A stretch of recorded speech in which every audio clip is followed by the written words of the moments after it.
મારું નામ એન્જલ છે. શું કહેશો, અત્યારે ડીઓ કચેરી આવ્યો છો, શું માંગ છે, શું રજૂઆત છે? હા, હું ડીઓ કચેરી એટલે માટે આવી છું કે મેં રાઇટ ટુ એજ્યુકેશન આરટીઈનું હમણાં એડમિશન હતા 1 થી 8 ધોરણ જે ગવર્મેન્ટ માન્ય હોય છે, જેમાં બાળકોને મફત શિક્ષણ મળે છે, જે મિડલ ક્લાસ ફેમિલીઓ છે એના માટે.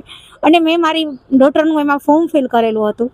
ફોર્મ ફિલ મેં 7 એપ્રિલના કરેલું હતું. 8 એપ્રિલના ફોર્મ અપ્રૂવ થઈ ગયું હતું, વેરિફિકેશન અપ્રૂવ હતું. પછી 23 એટલે 23 તારીખની અંદર પોર્ટલ બંધ થતી હતી આરટીઈ ફોર્મની ઓનલાઈન. 23 તારીખે બંધ થયા પછી 24 તારીખે પોર્ટલ બંધ થયા પછી અમને એવો મેસેજ મળ્યો કે તમારું જે ફોર્મ ફિલ છે એ રિજેક્ટ થયેલું છે. તો પહેલાં અપ્રૂવ કરવામાં આવ્યું, પછી પોર્ટલ બંધ થયા પછી રિજેક્શન આપવામાં આવ્યું. તો શું કારણસર આવ્યું? અને અમે અંદર ચેક કરીએ છીએ ફોર્મ ફિલની અંદર કે શું રીઝનના લીધે આ ફોર્મ રિજેક્ટ થયું છે. તો પોર્ટલની અંદર કોઈ રીઝન મેન્શન કરેલો નથી.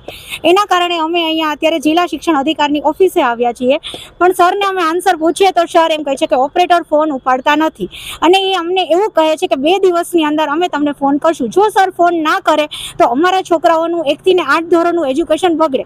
અમે મિડલ ક્લાસ ફેમિલી છીએ, જરૂરિયાતવાળા છીએ, બાળકોને જરૂરિયાત છે. અને મારું ફોર્મ તો મેં વન ગર્લ ચાઇલ્ડ સર્ટિફિકેટની અંદર ભરેલું છે, 4,60,000 જ આવક છે. છતાં પણ SC/ST કાસ્ટની અંદર આવીએ છીએ, છતાં ફોર્મ રિજેક્ટ કરવામાં આવ્યું છે. તો કયા ક્રાઇટેરિયા છે? અને ક્રાઇટેરિયા મેચ થાય તો જ ફોર્મ ફિલ થાય. તો અત્યારે સર એમ કહે છે કે ક્રાઇટેરિયા મેચ નથી. તો કયા નથી મેચ, તો એ અમને ઇન્ફોર્મ કરો. અને કદાચ કોઈ મિસિંગ છે કોઈ વસ્તુ, તો શું માટે મિસિંગ છે એ ચાન્સ આપો. પોર્ટલ બંધ થયા પછી તમે રિજેક્ટ કરો એ આ માન્ય ન ગણાય. આ કોઈ રીતે એવું જાણવા અમને મળે છે કે આ કોઈ ગેરનીતિ કહેવાય, અથવા તો આ કોઈ સિસ્ટમ એરર છે. શું માંગ છે તમારી? અમારી માંગ એ છે કે જો સિસ્ટમ એરર છે તો એને મેન્યુઅલી અથવા તો વેરીફાઈડ કરી અને ક્લિયર કરવામાં આવે. અમારી માંગ એટલી જ છે કે એવો કયા ઓપરેટર અહીંયા બેઠેલા છે કે જેને રેને ફોર્મ રિજેક્ટ કરેલું, અમારું પહેલા અપ્રુવલ કરેલું 1 દિવસ આરટીનું વન ચાઇલ્ડ ગર્લમાં મેં ફોર્મ ભરેલું છે મારી દીકરીનું, આરટી રાઇટ ટુ એજ્યુકેશન માટે. પણ એ પહેલાં અપ્રૂવ કરેલું છે. હવે એને વેબસાઇટ બંધ થઈ ગયા પછી સાંજે 7 વાગ્યા પછી અમને એવો મેસેજ આવેલો છે કે અમારું ફોર્મ રિજેક્ટ કરેલું, જિલ્લા કક્ષાની આરટી ફોર્મ માપદંડ પ્રમાણે રિજેક્ટ કરે. કયા કારણસર રિજેક્ટ કરેલું એનો પ્રોપર કોઈ આન્સર અહીંયા અમને મળતો નથી. કેટલા વાલીઓને મેસેજ આવેલા છે?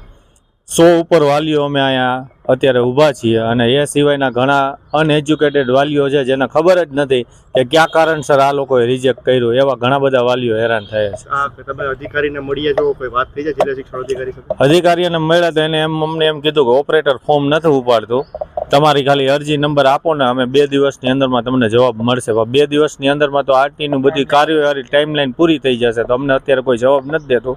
અમે છેલ્લા 2 કલાકથી અહીં નીચે રાહ જોઈએ છીએ કે અમને સારો વ્યવસ્થિત જવાબ આપે અને અમને કયા કારણસર આ થયું છે ને એનું પ્રોપર આન્સર આપે. હવે શું માંગ છે તમારી? અમારી માંગ એટલી જ છે કે આ માપદંડ કયા કારણસર છે એનો જવાબ આપો અમને. ઓકે.